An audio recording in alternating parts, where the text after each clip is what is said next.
Amici di Virgin Radio, ben ritrovati. Oggi abbiamo l'onore e il piacere di avere con noi una vera e propria icona della musica rock pop contemporanea. Stiamo parlando di Shirley Manson dei Garbage. Hi, welcome. Hi.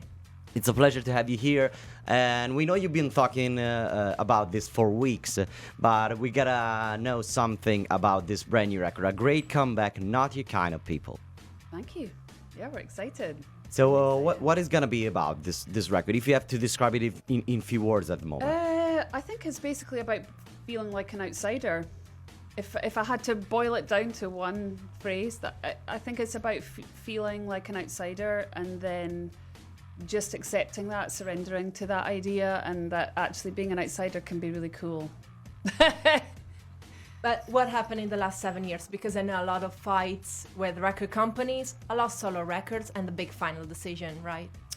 Yeah, I mean, we didn't so much have a fight with our record label. They just slowly got on our nerves. Like we didn't really want them around us, and we didn't really like how they were just constantly obsessed with selling records and charts and whether we were getting played on the radio or not. And we've never really measured a band's worth by whether they get played on the radio or not. I mean, it's wonderful when it happens, you know, we're really grateful, but it's not the be all and end all of being an artist, you know. So they just started like waiting on us, and we got really frustrated, and we were tired and grumpy, and I don't know, we just were like, this doesn't feel good. Like, I want to go home. And everybody was like, yeah, me too. So we just went home, and we needed some time off, and then it stretched into 7 years, and that was that. I'm a huge fan of the title of this record because I've always been the one that goes for the underdog. So Yeah. this is something that I really appreciate. But how was it working on that record? How long did it take the recording, especially with Butch that is always busy with some other projects? Yeah, he's such a little slut. It took about a year over the course of, we did basically 2 weeks on, and then we'd take maybe a month off and 2 weeks on, and it took about a year in the end. But yeah, I love the title. Butch had brought the title to me. He said, I've got a really good title for a song. And I said, well, what is it? And he said, it's We're Not Your Kind of People. And I was like, oh, we have to write that song. And actually, that should be the title of the record. So right from the start, I think we knew what our sort of challenge was and who we were speaking to, and it's a bit of kiss off to people that don't really dig us, but it's definitely a call to those who feel like we do. Do you think Garbage has musically changed, or do you think like this is a comeback to the origins? I think it's classic Garbage. It sounds like us, but I think it's definitely got a modern spin on it. You know, it sounds like a modern record for 2012. I don't think it sounds like our record from 1995. We always like the title of the tracks, of the different tracks. And Blood for Poppies, what does it stand for? Well, the song I was inspired by, I read an article in the LA Times magazine about the opium wars in Afghanistan, and it sort of sparked off a whole bunch of ideas that I incorporated into the song.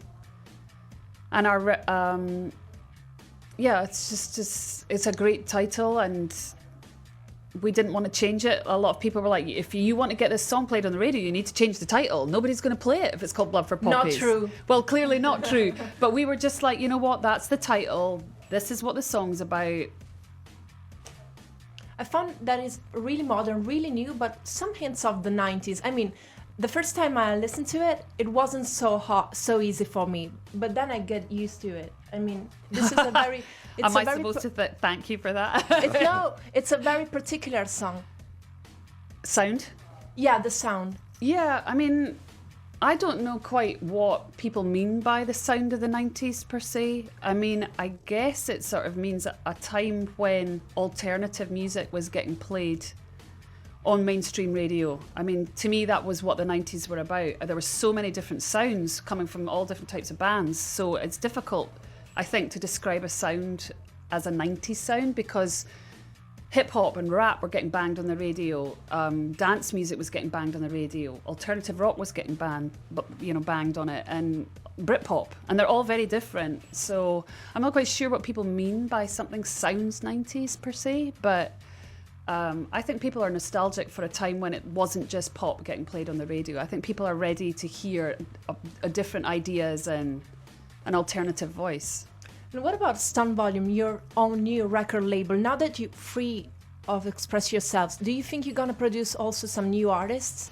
We've thought about it. I mean, right now we want to get our horses out the gate. It's all about us and Garbage and our record. But yeah, I think, we've had a lot of experience as musicians, and I think we feel that we could help another band or another artist get their sound out there and realise their dreams. But right now we have no room to think about anyone else. No time. Because the important statement that came 3 months ago about from the front leader of Def Leppard, he was telling the media as a kind of Gestapo on some artists. We sold many records, and the magazine keep on talking about the Smiths. So what's your reaction to that? Do you feel like there's a marketing inside the media press? You feel there's kind of policy Well, on media? the feeling to me is I would rather listen to a Smiths record any day of the week than a Def Leppard record. But, the beauty of a band is in the eye of the beholder for sure. I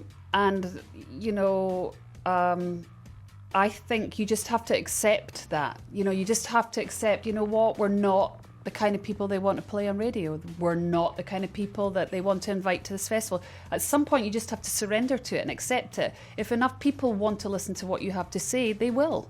And yes, there are times when I think the media are like the Gestapo and stop the chances of certain bands reaching the ears of the public. But that's life. Life is unfair. People get shafted all day, every day. Why would musicians be any different?